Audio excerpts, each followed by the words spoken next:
He was asking a foolish question and scarcely expected an answer from Mercer.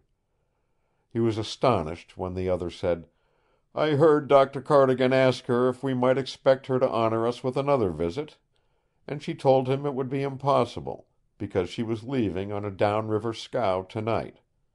Fort Simpson, I think she said she was going to, sir." "The deuce you say!" cried Kent, spilling a bit of his coffee in the thrill of the moment.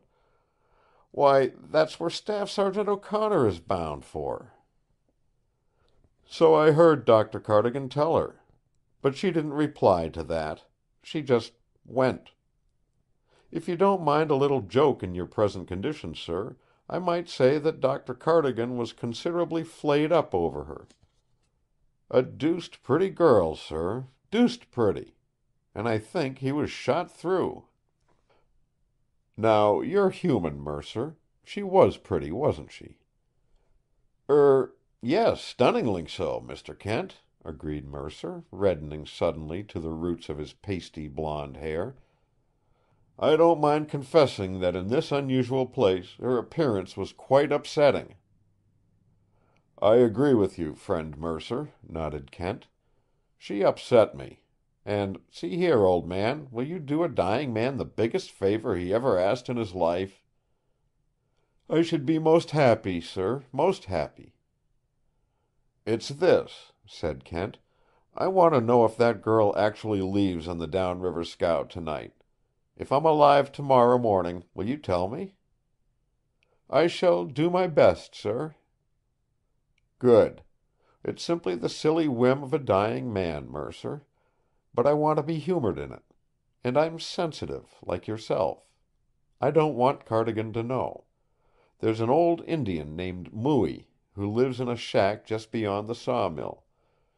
Give him $10, and tell him there is another 10 in it if he sees the business through, and reports properly to you, and keeps his mouth shut afterward. Here, the money is under my pillow."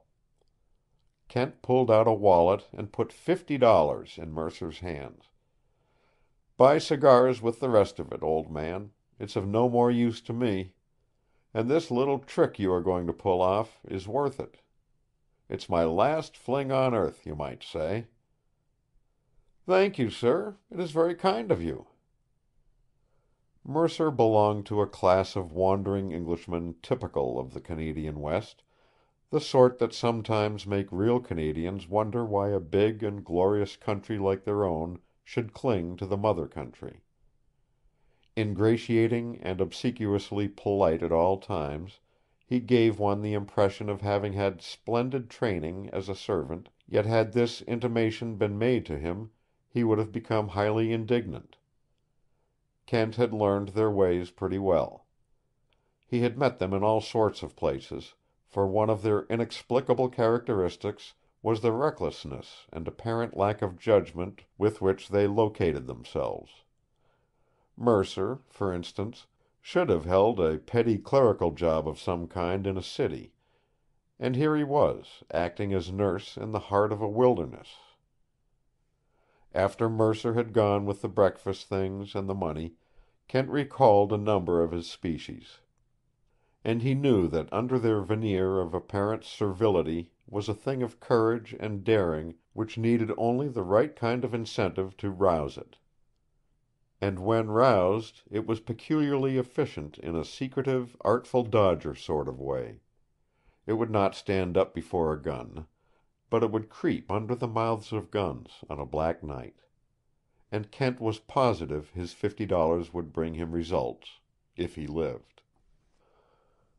Just why he wanted the information he was after, he could not have told himself.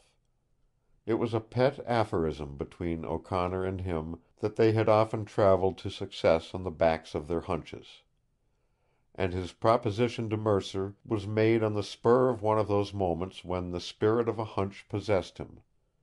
His morning had been one of unexpected excitement, and now he leaned back in an effort to review it and to forget, if he could, the distressing thing that was bound to happen to him within the next few hours.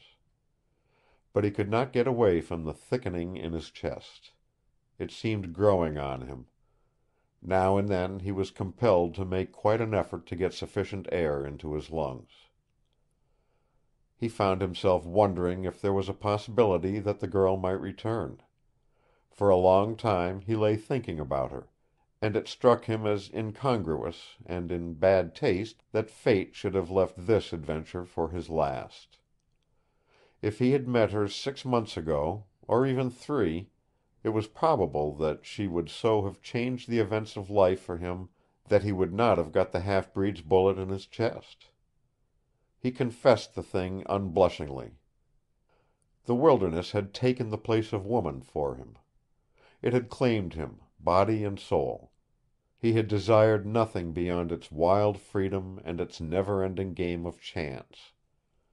He had dreamed, as every man dreams, but realities and not the dreams had been the red pulse of his life.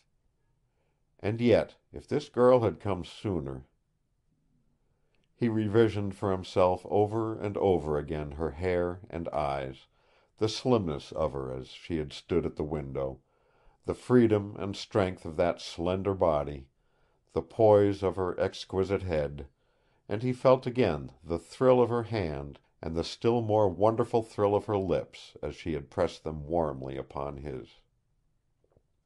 And she was of the north. That was the thought that overwhelmed him. He did not permit himself to believe that she might have told him an untruth. He was confident, if he lived until tomorrow, that Mercer would corroborate his faith in her. He had never heard of a place called the Valley of Silent Men, but it was a big country, and Fort Simpson with its Hudson Bay Company's post and its half-dozen shacks was 1,000 miles away. He was not sure that such a place as that valley really existed. It was easier to believe that the girl's home was at Fort Providence, Fort Simpson, Fort Good Hope, or even at Fort McPherson.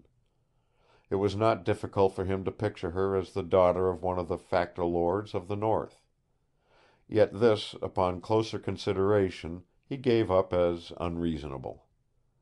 The word fort did not stand for population, and there were probably not more than 50 white people at all the posts between the Great Slave and the Arctic. She was not one of these, or the fact would have been known at the landing.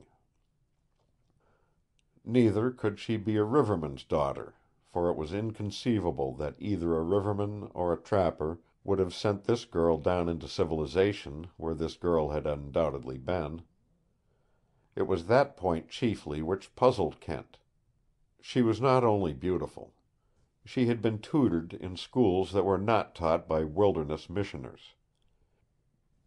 In her, it seemed to him, he had seen the beauty and the wild freedom of the forests, as they had come to him straight out of the heart of an ancient aristocracy that was born nearly 200 years ago in the old cities of Quebec and Montreal. His mind flashed back at that thought. He remembered the time when he had sought out every nook and cranny in that ancient town of Quebec, and had stood over graves 2 centuries old, and deep in his soul had envied the dead the lives they had lived.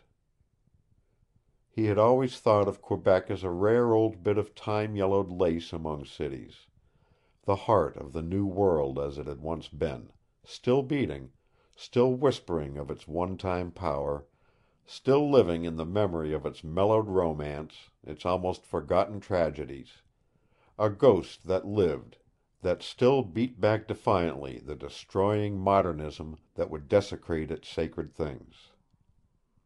And it pleased him to think of Marette Radisson as the spirit of it, wandering north, and still farther north, even as the spirits of the profane dead had risen from the landing to go farther on.